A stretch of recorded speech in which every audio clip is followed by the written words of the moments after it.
Who knew lasagna could be healthy? Well, now there's a way.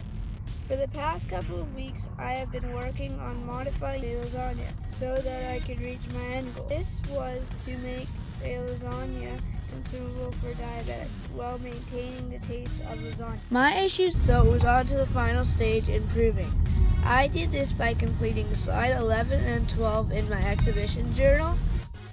During exhibition, there were so many challenging parts, but I found most challenging was just a lack of ingredients finding, meaning there were so many ingredients we just couldn't find, such as shirataki noodles and cucumber nut, antica, tomato basil sauce, and a couple other more. This was challenging because it changed one thing that turned into another and another and another, etc. I think what worked well during exhibition was just, how I said it was challenging to find the ingredients?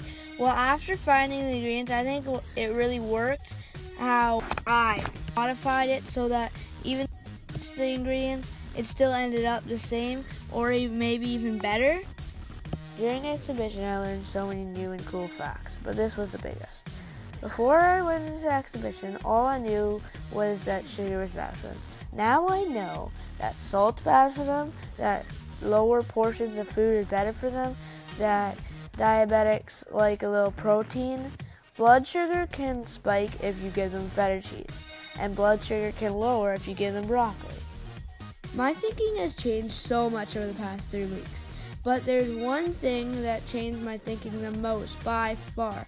So before this exhibition, I thought that if I made one mistake in a recipe, it would taste terrible, or it wouldn't even be consumable for diabetics anymore. But now I know if I make a mistake in a recipe or do something different than it is on a recipe, it's fine and it may be even better. I would like to end this presentation by giving you 2 questions that you should have answered during this presentation. If you didn't, well, maybe you should watch it again. The first one is, what did you learn from this presentation?